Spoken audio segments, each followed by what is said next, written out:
Guys आज का Monday night रो काफी जबरदस्त होने वाला है और इसके पीछे सबसे बड़ा रीजन लोगन पॉल है। Guys United states champion Logan Paul ने काफी सारी बातें करी ब्लड लाइन के बारे में, जिस तरीके से जजमेंट डे को भी उन्होंने ब्लड लाइन का हिस्सा बता दिया, मतलब अपने आप को जिस तरीके से जजमेंट डे के साथ जोड़ रहे हैं, तो गाइस वो पूरी तरीके से ब्लड लाइन बनाते हुए नजर आ रहे हैं। जो कुछ भी कहा उन्होंने आज का मंडे नाइट रो पे। और साथ ही साथ आपको एक चीज और बता देना चाहता हूँ, आज WWE के अंदर जिस तरीके से उन्होंने रिंग पहनी और एक अच्छा खासा पंच देना चाहते थे जो जे ऊसो को, लेकिन वो मिला जेडी मैकडोना को। और जेडी मैकडोना की शक्ल तो आप देख सकते हो, जिस तरीके से जो कुछ भी किया आज जेडी मैकडोना के साथ, वो भी शुरुआत में वो भी लोगन पॉल ने, मतलब गाइस ब्लड लाइन का हिस्सा भी बनाना चाहते हैं और अच्छा खासी मार भी लगाना चाहते हैं लोगन पॉल, वो भी जजमेंट डे के अंदर। और साथ ही साथ 1 साल बाद पूरी तरीके से रिटर्न करा है ब्रॉन स्ट्रोमन ने, जिस तरीके से जे ऊसो की मदद करते हुए नजर आए थे, वो भी जजमेंट डे के खिलाफ होते हुए। मतलब गाइस जिस तरीके से यूनाइटेड स्टेट चैंपियनशिप छिनती नजर आ सकती है, जिस तरीके से ब्रॉन स्ट्रोमन ने मदद करी लोगन पॉल के निर्देश से, जिस तरीके से जजमेंट डे खत्म करता हुआ नजर आ रहा था, वो भी जे ऊसो को। तो गाइस मदद करने तो आए जे ऊसो की, लेकिन आने वाले टाइम में एक चैलेंज भी दे सकते हैं, वो भी यूनाइटेड स्टेट चैंपियनशिप के लिए, वो भी ब्रॉन स्ट्रोमन। और साथ ही साथ आपको एक चीज और बता देना चाहता हूँ, ड्रू मैकिंटायर बनाम सीएम पंक,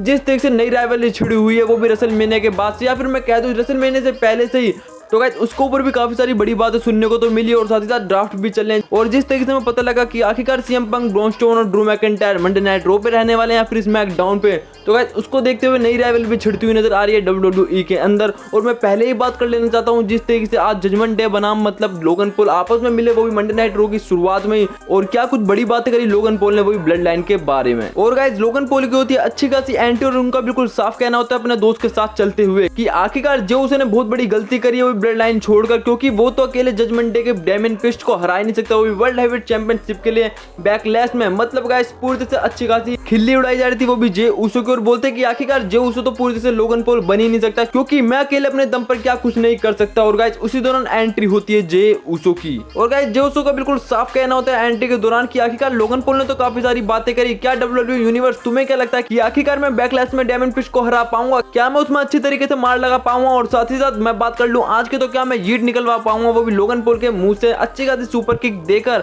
और गाइस उसी दौरान लोगन पॉल भी काफी ज्यादा घबरा जाते हैं और काफी सारी तारीफ करते हुए नजर आते हैं, वो भी जे ऊसो की, कि जे ऊसो तू तो मेरा छोटा भाई है, क्या मुझे तू सुपर किक मारेगा, क्या मेरे मुंह से यीट निकलवाएगा। तो मैं तुझे बता देना चाहता हूँ यही कारण था कि आखिरकार तू ब्लड लाइन से निकाला गया, क्योंकि यही तेरे और मेरे बीच का अंतर है कि तेरा ब्लड लाइन कमजोर और मेरा ब्लड लाइन काफी ज्यादा मजबूत है, जिस तरीके से आज तेरी अच्छी खासी धुलाई तो होगी। और गाइस लोगन पॉल बोलते हैं कि आखिरकार अब भी तुम अकेले हो, जिस तरीके से तुम ब्लड लाइन के हाथ से तो बच नहीं पाए, और साथ ही साथ तुम आज मेरे ब्लड लाइन से भी नहीं बच पाओगे। और उसी दौरान जेडी मैकडोना और फिन बैलर हमला करते हुए नजर आते हैं जे ऊसो के ऊपर, जिस दौरान लोगन पॉल निकल जाते हैं अपने दोस्त के पास, और जिस तरीके से वो रिंग लेते हुए नजर आते हैं 3, वो भी अपने दोस्त से, और गाइस उन्हें पहन के आते हैं, और पूरी तरीके से जेडी मैकडोना फिन बैलर पकड़ते हुए नजर आते हैं जे ऊसो को, और लोगन पॉल उन रिंग को पहन के मारते हैं जे ऊसो के ऊपर अच्छा खासा पंच, लेकिन जो ऊसो अपना अच्छा खासा दिमाग लगाते हुए निकल जाता है, जिस तरीके से मिल जाता है जेडी मैकडोना को वो अच्छा खासा एक लक्की पंच। मतलब गाइस पूरी तरीके से अच्छी खासी हालत खराब कर चुके थे वो भी जेडी मैकडोना का, जिस दौरान जे ऊसो भी काफी ज्यादा खुश हो जाते हैं इस चीज को देख के। लेकिन गाइस फिन बैलर पूरी तरह से हमला करते हुए नजर आते हैं जे ऊसो के ऊपर,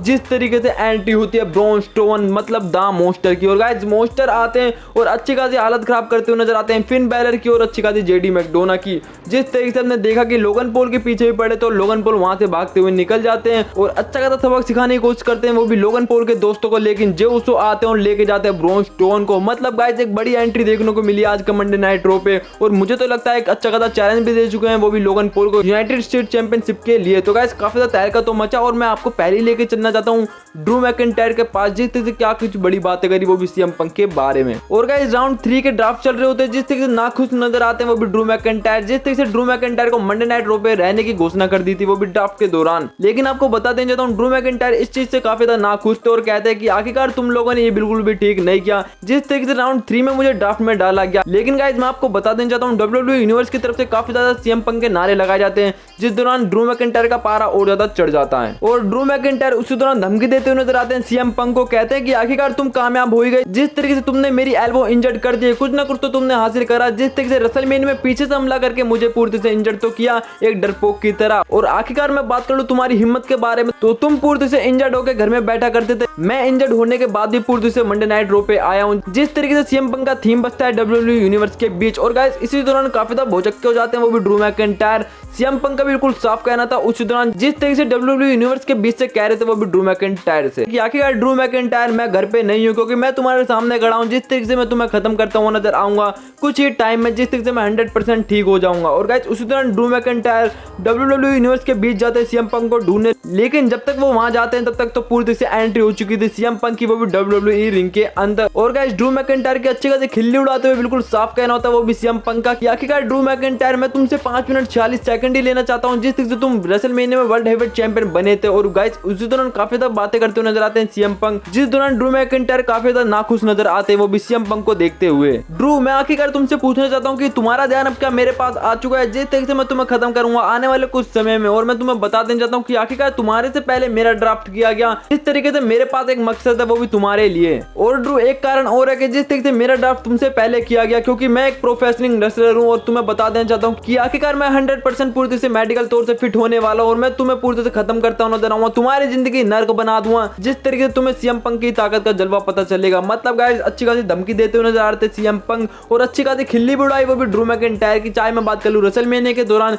जिस तरीके से 5 minute 46 second world heavyweight champion रहे थे, या फिर आज जिस तरीके से ड्रू मैकिंटायर सीएम पंक को ढूंढते हुए वो भी WWE यूनिवर्स के बीच गए थे। और मैं आपको बता देना चाहता हूं WWE ड्राफ्ट में कौन कौन से सुपरस्टार मंडे नाइट रॉ पे रहने वाले हैं, कौन से स्मैकडाउन पे। गाइस मैं कुछ ही सुपरस्टार के नाम लूंगा, जिस तरीके से मैं आपको बता देना चाहता हूं ब्रॉन स्ट्रोमन रहने वाले हैं मंडे नाइट रॉ पे और ड्रू मैकिंटायर और सीएम पंक, और साथ ही साथ NXT के भूतपूर्व चैंपियन वो भी ड्रैगुनोव, जिस तरीके से अच्छी खासी मंडे नाइट रॉ पे एंट्री होने वाली है बहुत जल्द। और आपको बता देना चाहता हूं जेड कारगिल रहेंगी स्मैकडाउन पे और साथ ही साथ केविन ओवंस भी स्मैकडाउन पे रहते हुए खत्म करते हुए नजर आएंगे ब्लड लाइन को, जिस तरीके से अच्छी खासी MFT ने भी एंट्री मार दी है ब्लड लाइन के अंदर। या फिर जो कुछ भी हुआ रैंडी ऑर्टन ने जिस तरीके से मदद करनी चाहिए केविन ओवंस की वो भी ब्लड लाइन को खत्म करने के लिए। तो गाइस आई होप आपको वीडियो पसंद आई होगी तो कर देना सब्सक्राइब एंड वीडियो को लाइक। अब मिलता हूं नेक्स्ट वीडियो में, तब तक के लिए टाटा बाय बाय।